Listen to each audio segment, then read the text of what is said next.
तो परमात्मा जब चाहे तो सब कुछ कर सकता। सतगुरु जो चाहे सो कर ही, 14 कोट दूत जम डर ही। ऊत भूत जम त्रास निवारे और चित्रगुप्त के कागज पाड़े। परमात्मा सब कुछ कर सकता है। तो परमेश्वर जब आते हैं अपनी लीला बताते हैं कि परमात्मा को भूल कर ये प्राणी अपने जीवन को कैसे व्यर्थ करता है, और जब इस पर आपत्ति आती है तो भगवान को याद करता है। आपत्ति टल जाती है तो फिर गुट्टी ने याद करे, शराब याद करता है, बकवाद याद करता है, कि ताश खेलता है, कहीं सिनेमा में देखता है। तो परमात्मा क्या बताते हैं कि भाई मानुष जन्म दुर्लभ है, मानुष जन्म दुर्लभ है, ये मिले न बारंबार। तरवर से पत्ता टूट गिरे वो बहोर न लगता डार। मानुष जन्म दुर्लभ है, ये बार बार नहीं मिलता। जिस प्रकार वृक्ष से पत्ता टूट जाए दोबारा स्थापित उस टहनी पर नहीं हो सकता, ऐसे ही आप जी जब इस परिवार से छूट जाओगे, चले जाओगे, आपका देहांत हो जाएगा, आप ऐसे बिछुड़ जाओगे जैसे वृक्ष से पत्ता टूट जाता है, दोबारा नहीं आ सकता। तो पुण्यात्माओं, परमात्मा ने इसके लिए क्या बताया है? पानी की जल बूंद से साज बनाया जीवे, अंदर बहुत अंदेश था, बाहर भूल गया पीव। पानी की जल बूंद से साज बनाया साच, राखन हारे राखिया जठ रगने की आंच। परमात्मा हमें क्या याद दिलाते हैं? प्रभु ये याद दिलाना चाहते हैं कि जब तू मां के पेट में था, जब तू बालक रूप में मां के पेट में था, उस समय तुझे चेतना थी कि मैं किस कारण से इस गर्भ वाली कैद में फंसा हूं। और उस समय आप जी को ये भी याद था कि मुझे पहले भी बहुत मानव जीवन मिले हैं। उन मानव जन्मों में मैंने परमात्मा की यथार्थ भक्ति नहीं की, सही संत मुझे मिले नहीं, और जीवन व्यर्थ करके मैं चला गया। फिर किन किन योनियों में किस प्रकार के कष्ट मैंने उठाए। तो उस मां के पेट में भी इसको बहुत पीड़ा होती है। नीचे को सिर होता है, ऊपर को पैर होते हैं। और माता जब खट्टा मीठा खाती है, आहार करती है, नमक खाती है, तो उसका उस कच्चे बच्चे के कच्चे शरीर पर एक ऐसी चुभन होती है जिस कारण से वो मचलता है, पेट में ऐसे घूमता रहता है। वो घूमता इसलिए कि उसके जो दर्द होता, पीड़ा होती, जैसे मच्छर लड़ जाते हैं, तो उसको ऐसे खाज करके या कितना खाट पर रगड़ के जब उसको ठीक, वो खाज ठीक होती है, तो उस दृष्टिकोण से उसके वैसी चुभन होती है, तो उसको चुभन की खाज को ठीक करने के लिए वो ऐसे मचलता है, दिन रात मचलता रहता है। माता सो रही होती है, वो रो रहा होता है और घूम रहा होता है सारी रात, ओड़ा सोड़ा। और साथ में ये भी याद करता है परमात्मा, अब के इस कैद से मुझे बाहर निकाल दो, मैं आपको कभी नहीं भूलूंगा, आपकी भक्ति करूंगा, पेट के लिए थोड़ा जो का कार्य है वो करूंगा, करते हुए भी आपको याद रखूंगा। पीछे मुझसे बहुत भूल बनी, उसको क्षमा करो प्रभु। अब वो धीरे धीरे वो दिन आ जाता है जिस दिन इसकी बंद पेट से छूटती है, बाहर आता है, और बाहर आते ही फिर इसको ये 3 इंजेक्शन लग जाते हैं। रजगुण ब्रह्मा, सतगुण विष्णु, तमगुण शिव जी की अंदर से निकल रही ये शक्ति, ये त्रिगुणमयी माया बनकर, और प्रत्येक नवजात शिशु के पेट से बाहर आते ही उसमें इंजेक्शन से लग जाते हैं, ये अचेत हो जाता है।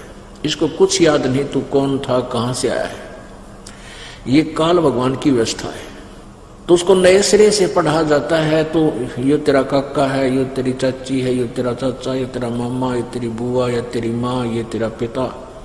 तो फिर वो नए सिरे से पढ़कर फिर वो फिर उसी रंग में रंग जाता है।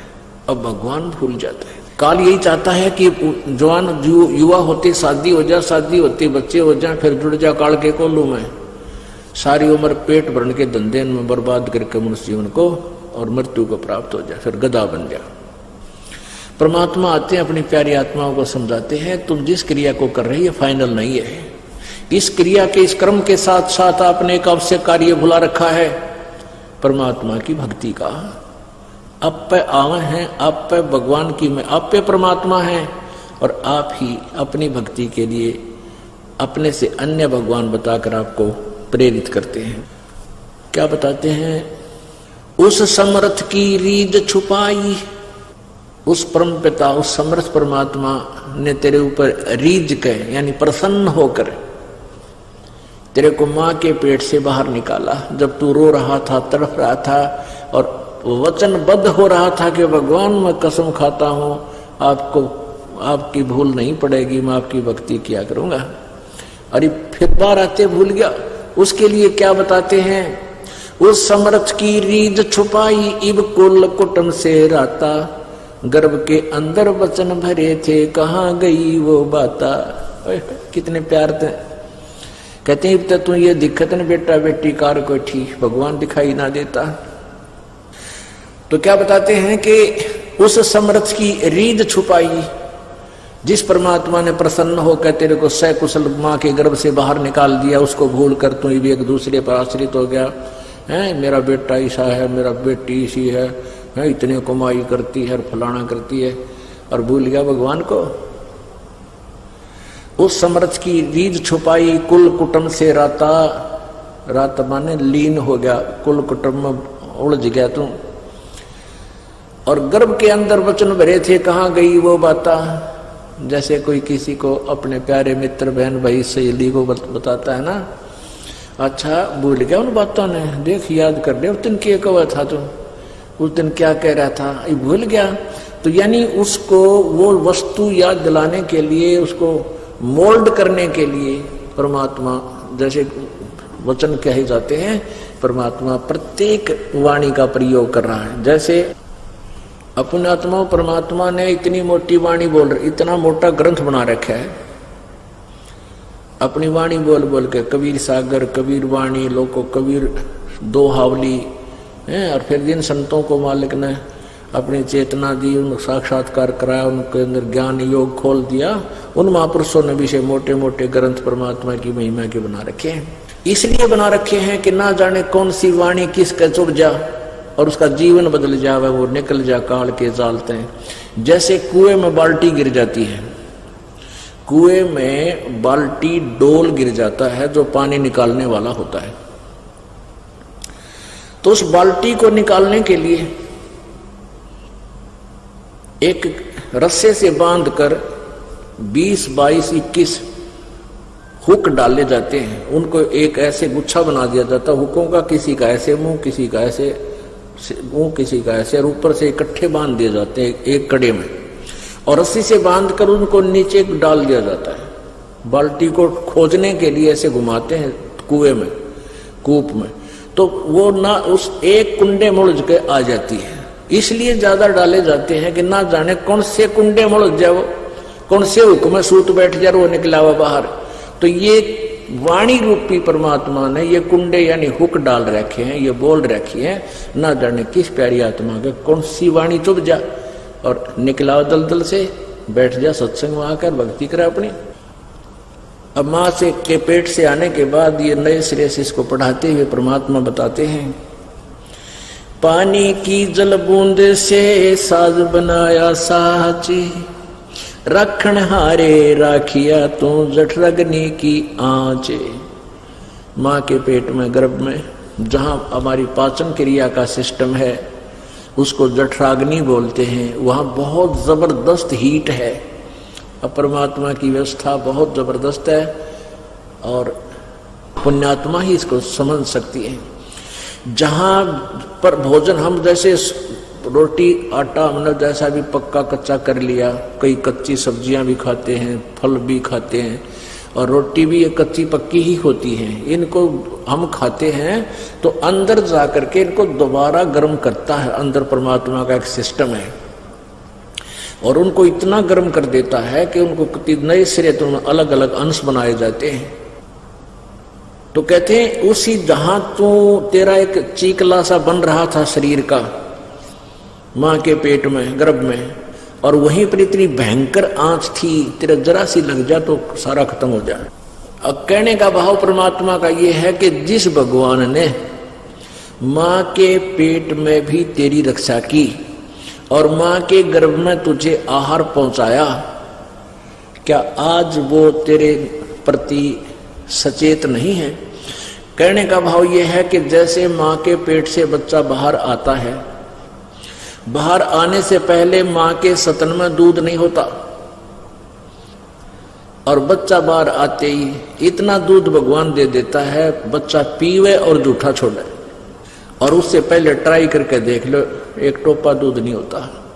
तो कहते हैं कि जब मां परमात्मा ने तेरी इतनी चिंता है मां के पेट से बाहर आने से पहले, और उसने पूरी व्यवस्था कर रखी, दूध चाहिएगा, दांत नहीं है बच्चे का दूध चाहिएगा तो दूध मां के स्तन में व्यवस्था कर दी, तो क्या आज वो तुम्हारा मदद नहीं करेगा?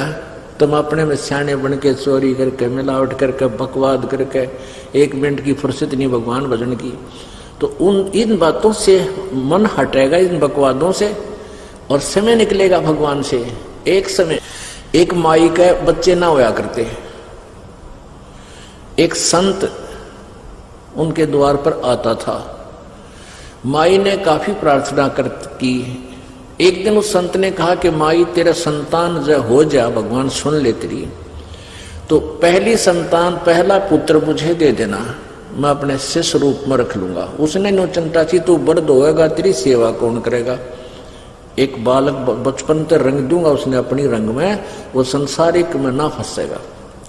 तो माई वचनबद्ध होगी कि महाराज अगर मेरे 2 पुत्र हो गए तो पहला बेटा मैं आपने दे दूंगी, पक्की बात से पक्की बात।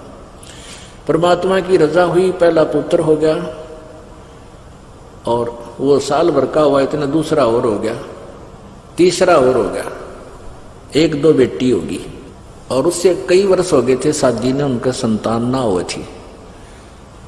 तो माई को खुशी हुई भी महाराज जी का क्या वचन कर रखा है, वो आश्रम में रहा करते थे, वही आश्रम था उनका गांव से बाहर। तो माई ने संदेशा दिया कि महाराज आपकी कृपा से ये पुत्र हुआ था, तो आपकी दया से 3 पुत्र हो गए, और ये आपका बच्चा। ने बोला माई ने 2-1 साल और रख ले तो फिर मुझे दे दो। वो 3-4 साल का हो गया, थोड़ा सा तो महाराज को दे दिया। 2 उसके पास रह गए, 1 बेटी। अब वो लड़के को 10-12 वर्ष तक यानी 15, 16, 17 साल का हुआ, तब तक उसने वहीं रखा, अपने आश्रम से बाहर नहीं जाने दिया, कहीं ये नकम्मे बच्चा दौरा बैठ कर बकवाद सीख ले और तुझे छोड़ कर ना भाग गया, इस दृष्टिकोण से। तो आश्रम में क्या करते थे, वो महात्मा खुद रोटी लेकर भिक्षा मांगने आता था, और आश्रम में औरतों का जाना अलाउड नहीं था। तो महाराज जी जो है खुद भिक्षा लेकर जाता था और बना खा लेते थे, लड़का बना लेता था, फिर शाना हो गया। एक दिन उस बच्चे के, उस महात्मा जी का बुखार हो गया बहुत ज्यादा, और वो 2-3 दिन तक चल गया। जो भिक्षा ला रखी थी वह खत्म हो गई। तो लड़का बोला महाराज जी आज मैं भिक्षा ले आता हूं, आपकी आज्ञा दो। महाराज जी बोला भाई नो करिए, सीधा गली में चला जाना और बाएं मुड़ जाना, और बाएं साइड में ही जो पहला घर हो ना उसमें भिक्षा लाना, और उसमें जो मिला वापस आ जाना, और मत जाना कहीं पर। उसने आज्ञा का पालन किया, वो डोला लेकर चल पड़ा। वहां जाकर क्या देखा उसने कि जब उसने कहा कि माई भिक्षा देना, उस माई ने कहा कि जा बेटी, उसकी लड़की से, वो लड़का 18-19 साल का हो गया, वो लड़की थी 15, 16, 12, 13 साल की, 10-12 वर्ष की होगी। उसकी माई ने कहा कि जा बेटी बाबा जी का भिक्षा गाला। अब वो भिक्षा लेकर गई तो उसने क्या देखा कि उस लड़की की चेस्ट पे जैसे दूध ही उभर आती है बच्चे के, तो उस लड़के ने सोचा ये इस बहन के फोड़े हो गए। और उनके गुरुजी का एक दिन फोड़े फोड़ा हो गया था, और वो फोड़ा बाल तोड़ था, अच्छा मोटा हो गया, और महाराज जी घना दुख हो गया था, काफी मतलब पीड़ा महसूस करते थे, रोते थे रात को। तो वो एक हफ्ते में जाके वो फोड़ा फूटा था, वो दवाई जुड़ी बांधने से। तो उसने सोचा कि ये जो गुरुजी का फोड़ा हुआ था, इस बहन के ये फोड़े हो रहे से दो। वो कहने लगा, बहन आपके ये फोड़े हैं ना, आपके फोड़ों की दवाई मेरे गुरुजी के पास है, आश्रम में आ जाना, इन फोड़ों की दवाई लगा देंगे, आपको दर्द नहीं हो रहा। अब उस लड़की ने सोचा ये बकवाद कर रहा निकम्मा ढेड़, तो वह गालियां मंड गई उसने, ढेड़ तेरा माँ कोई ना तेरा बहन कोई ना, अपनी बहन के फोड़े फुड़वा ले, नौकर वाले, वो लड़ने लगी। उस माँ ने सोचा ये क्या झगड़ा हो गया इनका। वो आई, माई ने पूछा कहाँ से आए हो महाराज जी? एक जी आश्रम से आया हूं मैं। वह जानेगी क्यों? तो ये बेटा है मेरे वाला जो मैंने दान किया था। उस बेटी को पता क्यों बाहर आने नहीं दिया उसने, उस पहचानते नहीं थे एक दूसरे को, ना घर जानता था वो लड़का। तब उसने कहा महाराज जी, वो लड़की को समझाया बेटी क्यों गाल दे रही है, तेरा भाई है। अरे इसने देखा नहीं आज तक कोई समाज, बाहर आया नहीं, महाराज जी को मैंने इसको दे रखा है, आज ये पहली बार आया है। क्या बात होगी महाराज जी, गुरु जी क्यों नहीं आए?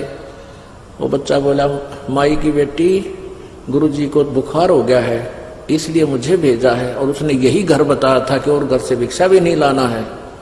और मैं तो इस बहन, क्या झगड़ा हो गया तुम्हारा?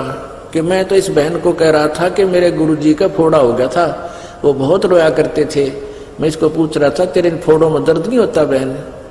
तो मुझे गालियां देने लगी, नाराज होगी पता नहीं।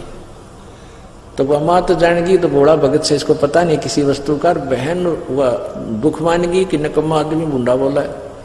तब उस माई ने बताया कि महाराज जी ये मेरी बेटी है, और ये फोड़े नहीं हैं, इसकी हम शादी करेंगे 1, 2 साल, 4 साल में, 5 वर्ष में, और शादी के बाद फिर इसका संतान होएगी, और वो संतान के लिए इनमें परमात्मा दूध देगा उस बच्चे के लिए। ये फोड़े नहीं है, ये इसके सतन है, और इनमें दूध आओगा, संतान जो इसके बच्चे पैदा होंगे दूध पिया करेंगे इस तरह।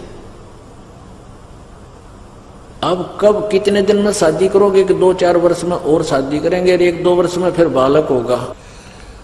अब वो जितना आटा उसने डाल रखा था ना लड़की ने, वह जोड़ी वही फेंक दी और चल पड़ा वापस।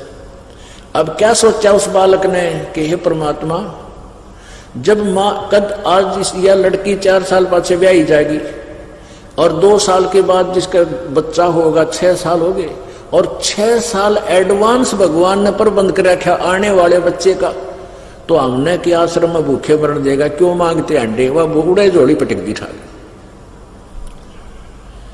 अब वो थैला वहां डालकर वापस गया। महाराज जी दुखी थाए, बीमार हो रहा था, कहने लगे बेटा भिक्षा नहीं लाया? महाराज जी नहीं लाया, ना लावा आज के बाद। बोला की बात होगी, किसने के कह दिया? अक महाराज जी कहा किसी ने कुछ नहीं को नहीं। जब परमात्मा इतना एडवांस व्यवस्था करता है तो हम क्यों चिंता करें, आप करेगा व्यवस्था। वो सारी कहानी होता है। हमारा दिन सोचा ये अच्छा निकम्मा पैदा हुआ, भूखा मरेगा और मन न मारेगा भी। अब वो तो मानने कोई ना, बूढ़े चला जाना, बुखार घना हो गया, अपना सब्र करा, देखी जाएगी जो होगा, निकम्मा हाथ लग गया। इतने में क्या हुआ कि गांव में चर्चा चल गई कि महाराज जी तो हो गए बीमार भाई, और वो लड़का है ना वो नालायक से जोड़े ने भी थोड़ा बहुत आटा था उसने भी यहीं डाल गया कि मैं मांगने नहीं आऊँ, पता नहीं किसने के कह दिया उसको। वो दुख मान गया, और भाई महात्मा जी भूखा है और वैसे ऊपर तो बीमार है। तो ऐसे चर्चा गांव में 2-4 ग्राम हुई, तो सब ने रोटी बनाई फटाफट।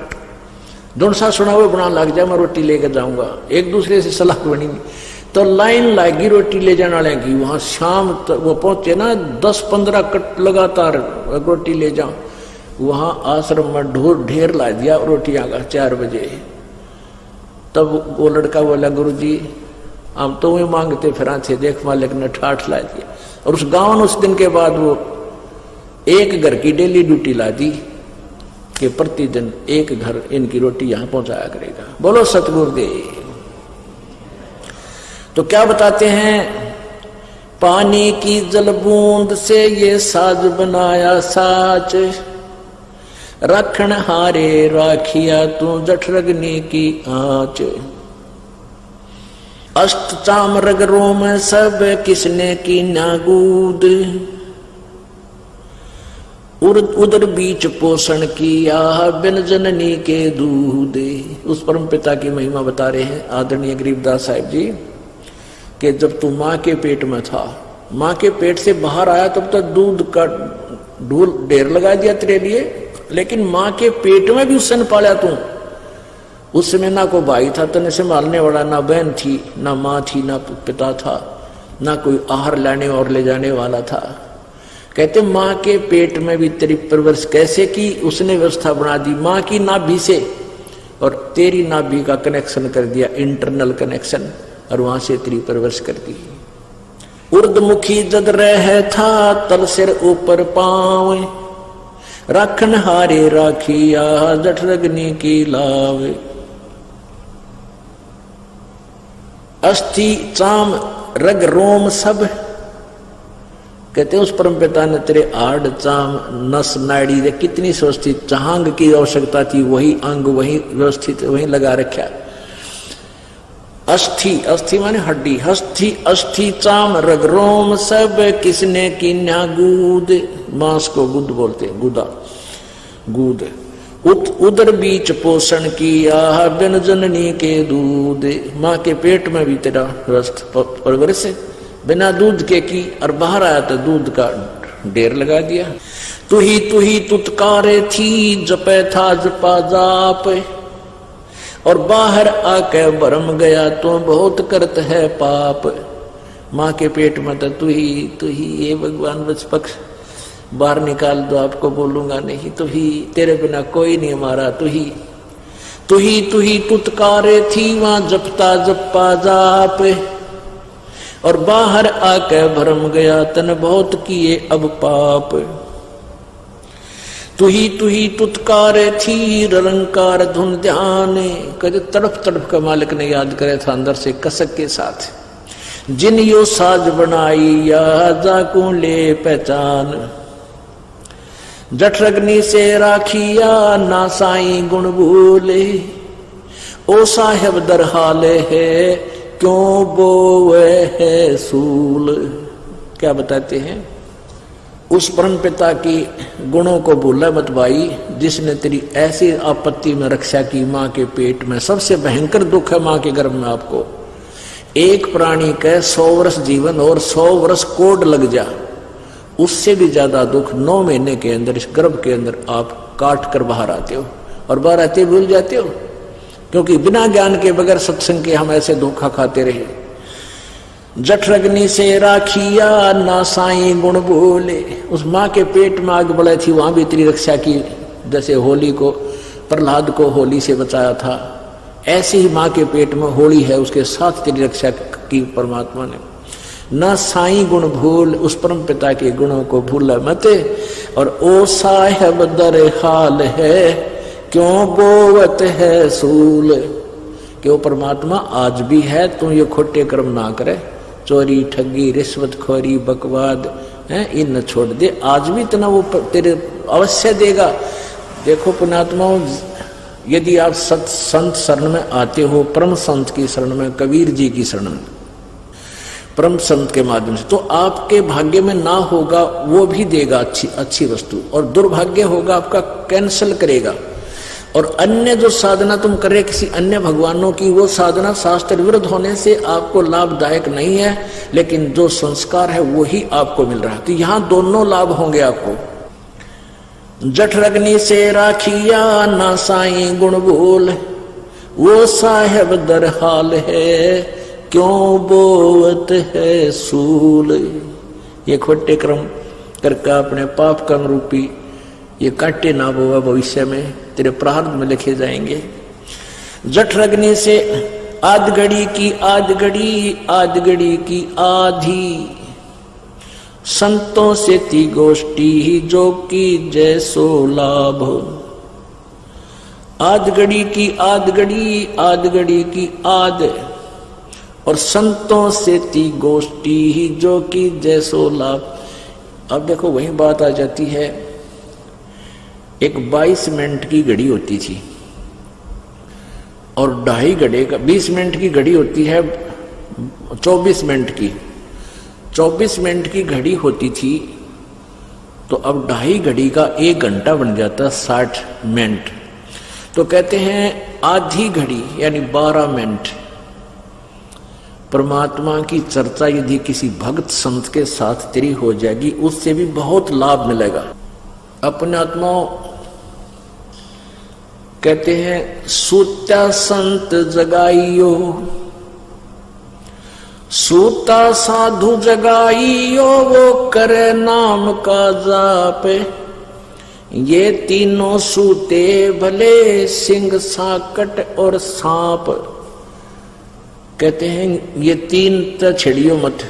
एक तो साकट आदमी निकम्मा, साकट किसने कहे भक्ति करे नहीं, वो करता उसमें बाधा करे, उस 100 उठ पटांग बात कह के दरिया उड़े, क्यों बकवाद करना चाहते हो। और कहते हैं साधु सुत्या भी संत भगत ने ठाजोगे जाके उठते सत्साए नमो नमो शुरू कर देगा, का मंत्र जाप करेगा अपना। तो कहते हैं संत भगत के पास बैठोगे, चले भी गए, सो रहा उन्हें उठा दे तो उठते मालिक को याद करेगा, और आपको भी याद आओगा। और ये तीनों सूते वाले शेर और साकट और सांप, इन नहीं छेड़े सूत्या बीमारी न पड़े रहे तक तक। तो यहाँ क्या बता रहे हैं कि आध घड़ी की आध घड़ी, आधी की पुन आद, संत साधों से ती गोष्ठी जो की जैसो लाभ।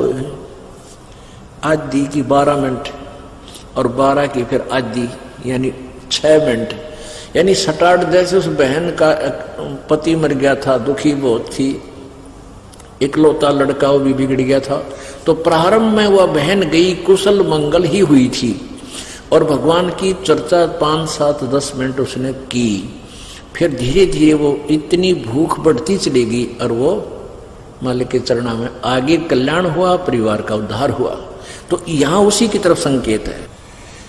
फिर परमात्मा की भक्ति साधना के विषय में क्या बताते हैं, अलख अलह को याद करे कादर को कुर्बान, साईं से ती तोड़ कर इवराता अधम जिहान। अलख अलह को याद कर और कादर को कुर्बान, कहते समर्पित होकर उस अल्लाह को, चाहे राम को हो, गॉड को, चाहे खुदा का हो, उस पूर्ण परमात्मा अलख अलह, अलख जो दिखाई नहीं देता, जो सबकी दिव्य दृष्टि की रेंज से बाहर है, उस अलख अलह को जिसको याद करो। और कादर को कुर्बान, अलख अलह को याद करे कादर को कुर्बान, साईं से ती तोड़ के इब राता अधम जिहान।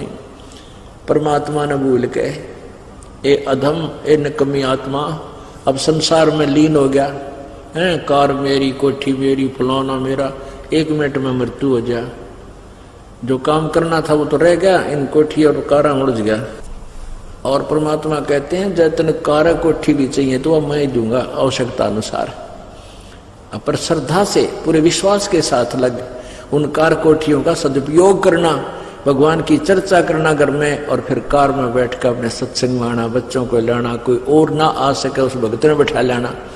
तो इसका ऐसे लाभ उठाना, परमात्मा की दी हुई संपत्ति का सदुपयोग करना।